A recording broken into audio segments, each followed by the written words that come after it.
ನಮಸ್ತೆ, ನೀವು ನೋಡ್ತಾ ಇದ್ರ ಫಿಲ್ಮ್ ಬೀಟ್ ಕನ್ನಡ. ನಾನು ಯಶವಂತ್. ಕೃಷ್ಣಂ ಪ್ರಣಯ ಸಖಿ ಸಿನಿಮಾ ಈಗ ತಾನೇ ನೋಡ್ಕೊಂಡ್ ಬಂದೆ. ಗಣೇಶ್ ಅವರ ಮೋಸ್ಟ್ ಎಕ್ಸ್ಪೆಕ್ಟೆಡ್ ಸಿನಿಮಾ. ಹಾಡುಗಳ ಮೂಲಕನೇ ಒಂದಷ್ಟು ಜನಗಳನ್ನ ರಂಜಿಸಿ ಥಿಯೇಟರ್ಗೆ ಕರೆಯುವಂತ ಪ್ರಯತ್ನ ಮಾಡದಂತ ಸಿನಿಮಾ. ಹಿಂದೆ ದಂಡುಪಾಳ್ಯ ಸೀರೀಸ್ ಗಳನ್ನ ಮಾಡದಂತ ನಿರ್ದೇಶಕರು, ಪಕ್ಕಾ ರಾ ಕಲ್ಟ್ ಸಿನಿಮಾ ಮಾಡ್ತಿದ್ದಂತ ನಿರ್ದೇಶಕರು ಗಣೇಶ್ನ ಹಾಕೊಂಡು ಯಾವ ರೀತಿಯಾಗಿ ಸಿನಿಮಾ ಮಾಡ್ತಾರೆ ಅನ್ನೋ ಕುತೂಹಲ ಪ್ರತಿಯೊಬ್ಬರಿಗೂ ಕೂಡ ಇತ್ತು, ನನಗೂ ಕೂಡ ಇತ್ತು. ಸೊ ಸಿನಿಮಾ ಒಂದು ಪಕ್ಕಾ ಫ್ಯಾಮಿಲಿ ಓರಿಯೆಂಟೆಡ್ ಸಿನಿಮಾ ಅಂತಾನೆ ಹೇಳ್ಬೋದು. ತುಂಬು ಕುಟುಂಬದ ಸಿನಿಮಾ ಇದು. ಸಿನಿಮಾ ಒಂದು ರೀತಿಯಾಗಿ ಹೋಗ್ತಾ ಇರುತ್ತೆ. ಸೊ ಹುಡುಗ ಕನ್ಸ್ ಕಾಣುವಂಥದ್ದು, ನಾನು ಮದುವೆ ಯಾವಾಗ ಆಗ್ತೀನಿ ಅನ್ನೋದೇ ಒಂದು ಸ್ಟಾರ್ಟಿಂಗ್ ಪಾಯಿಂಟ್. ಅಲ್ಲಿಂದ ಶುರು ಆಗುವಂಥದ್ದೇ.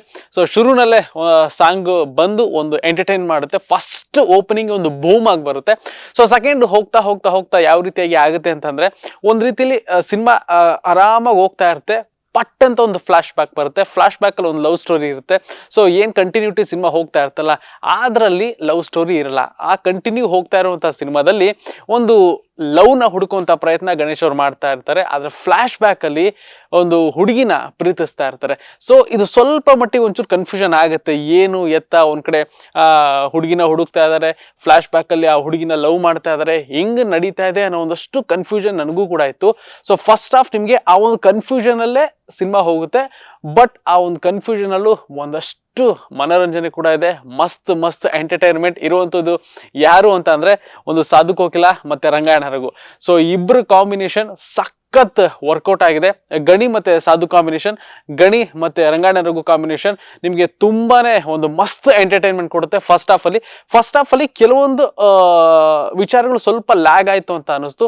ಅಂಡ್ ಲವ್ ಸ್ಟೋರಿ ಸ್ವಲ್ಪ ಮಟ್ಟಿಗೆ ಲ್ಯಾಗ್ ಆಯ್ತು ಅಂತ ಅನಿಸ್ತು. ಬಟ್ ಆ ಲ್ಯಾಗ್ ಮಧ್ಯದಲ್ಲಿ ನೀವಂತೂ ನಗದು ಪಕ್ಕ. ಇಂಟರ್ವಲ್ ಅಲ್ಲಿ ನಿಮ್ಗೊಂದು ಟ್ವಿಸ್ಟ್ ಸಿಗುತ್ತೆ. ಸೊ ಕ್ಲೈಮ್ಯಾಕ್ಸ್ ನಲ್ಲಿ ಆ ಟ್ವಿಸ್ಟ್ ಅಲ್ಲೇ ನೀವು ಊಹೆ ಮಾಡ್ಬೋದು ಕ್ಲೈಮ್ಯಾಕ್ಸ್ ಏನಾಗುತ್ತೆ ಅಂತ. ಅಂಡ್ ಕೃಷ್ಣಂ ಪ್ರಣಯ ಸಖಿ ಅಂತ ಅಂದಾಗ ಒಂದು ಸಾಂಗ್ ಅಲ್ಲಿ ನೀವು ಈಗಾಗಲೇ ನೋಡಿದ್ದೀರಾ. ಸೊ ಸಿಕ್ಕಾಪಟ್ಟೆ ಜನ ಹೀರೋಯಿನ್ ಇರ್ತಾರೆ ಅಂತ, ಬಟ್ ಮೇನ್ಲಿ ಇಬ್ರು ಹೀರೋಯಿನ್ ಇಲ್ಲಿ ಕಾಣಿಸ್ಕೊಳ್ಳುವಂಥದ್ದು. ಸೊ ಅದರಲ್ಲಿ ಶರಣ್ಯ ಶೆಟ್ಟಿ ಅವರು ಕೂಡ ಒಂದು ಪ್ರಮುಖವಾದ ಪಾತ್ರವನ್ನ ನಿಭಾಯಿಸಿದ್ದಾರೆ.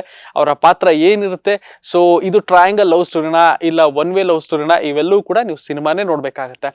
ಅಂಡ್ ನೆಗೆಟಿವ್ ಪಾಯಿಂಟ್ ಏನಾದ್ರೂ ಮಾತಾಡಬೇಕು ಅಂತಂದ್ರೆ, ಸೊ ಇದು ಪಕ್ಕ ಹಿಂದೆ ನಿರ್ದೇಶಕರು ಏನ್ ದಂಡುಪಾಳ್ಯ ಸಿನಿಮಾ ಮಾಡಿದ್ರಲ್ಲ, ಅವರ ಜಾನರ್ನ ಬಿಟ್ಟು ಒಂದು ಹೊಸ ಪ್ರಯತ್ನ ಮಾಡಿದ್ದಾರೆ ಇಲ್ಲಿ.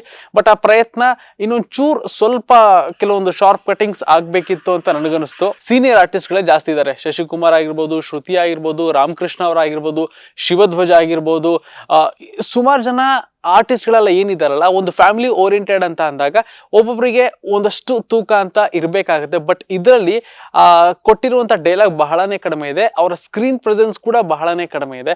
ಸೊ ಹಾಗಾಗಿ ಅವರ ಒಂದು ಪಾತ್ರಗಳಿಗೂ ಸ್ವಲ್ಪ ತೂಕ ಇದ್ದಿದ್ರೆ ಚೆನ್ನಾಗಿರ್ತಿಂತೋ ಅಂತ ನನಗನ್ನಿಸ್ತು.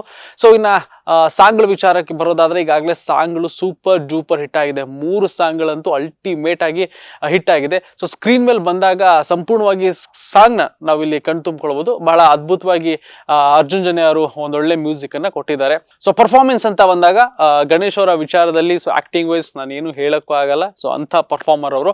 ಸೊ ಹೀರೋಯಿನ್ ವಿಚಾರ ಅಂತ ಬಂದಾಗ ಕೆಲವೊಂದು ಸೀನ್ಗಳಲ್ಲಿ ಇನ್ನೊಂಚೂರು ಎಕ್ಸ್ಪ್ರೆಷನ್ಸ್ ಬೇಕು ಅಂತ ಅನಿಸ್ತು. ಅಂಡ್ ಶರಣ್ಯ ಶೆಟ್ಟಿ ಅವರ ಒಂದು ಸಾಂಗ್ ಏನಿದೆಲ್ಲ ತುಂಬಾ ಗ್ಲಾಮರಸ್ ಆಗಿ ಕಾಣಿಸ್ಕೊಂಡಿದ್ದಾರೆ. ಅಂಡ್ ಪ್ರತಿಯೊಂದು ಫಿಲ್ಮ್ ನಲ್ಲೂ ಕೂಡ ಅವರು ಒಂದಷ್ಟು ಗ್ಲಾಮರ್ ಡಾಲ್ ಆಗಿ ಇಲ್ಲಿ ಕಾಣಿಸ್ಕೊಂಡಿರುವಂತದ್ದು. ಗಣೇಶ್ ಸಿನಿಮಾ ಇಷ್ಟಪಡೋರಿಗೆ ಇದು ತುಂಬಾ ಅದ್ಭುತವಾದ ಸಿನಿಮಾ ಅಂತ ಅನ್ಸುತ್ತೆ. ಬಟ್ ಕೆಲವೊಂದು ಸೀನ್ಗಳು ನನಗೆ ಏನ್ ಅನ್ನಿಸ್ತು ಅಂತ ಅಂದ್ರೆ, ರಿಪೀಟೆಡ್ ಈ ಒಂದು ಸೀನ್ ನ ಹಿಂದೆ ಬೇರೆ ಸಿನಿಮಾದಲ್ಲಿ ನೋಡಿದ್ದೆ, ಇಲ್ಲ ಗಣೇಶ್ ಅವರ ಈ ಹಿಂದಿನ ಒಂದಷ್ಟು ಸಿನಿಮಾಗಳಲ್ಲಿ ನೋಡಿದ್ದೆ ಅಂತ ನಿಮಗೂ ಕೂಡ ಅನ್ನಿಸ್ಬೋದು. ಬಿಕಾಸ್ ನನಗೊಂದು ಕೆಲವೊಂದು ಸೀನ್ಗಳು ಮಾತ್ರ ಹಂಗನ್ನಿಸ್ತು. ಗಣೇಶ್ ಅವರ ಸಿನಿಮಾ ನೋಡಿ ಬಹಳ ದಿನಗಳಾಗಿತ್ತು, ಈ ತರ ಒಂದಷ್ಟು ಸಿನಿಮಾಗಳು ನೋಡಿ ಬಹಳ ದಿನ ಆಗಿತ್ತು ಫ್ಯಾಮಿಲಿ ಓರಿಯೆಂಟೆಡ್ ಸಿನಿಮಾ ಅನ್ನೋರಿಗೆ. ಸೊ ಈ ಸಿನಿಮಾ ರೆಡಿ ಇದೆ, ಥಿಯೇಟರ್ಗಳಿಗೆ ಬಂದು ನೀವು ಕೂಡ ಸಿನಿಮಾ ನೋಡ್ಬೋದು ಅಂತ ಹೇಳ್ತಾ, ಅಂಡ್ ಈ ಎಪಿಸೋಡ್ ನಿಮ್ಗೆ ಇಷ್ಟ ಆಗಿದೆ ಅಂತ ಅನ್ಕೊಳ್ತಾ ನೆಕ್ಸ್ಟ್ ಎಪಿಸೋಡ್ ನಲ್ಲಿ ಮತ್ತೆ ಸಿಗ್ತೀನಿ. ನೋಡ್ತಾ ಇರಿ ಫಿಲ್ಮ್ ಬೀಟ್ ಕನ್ನಡ.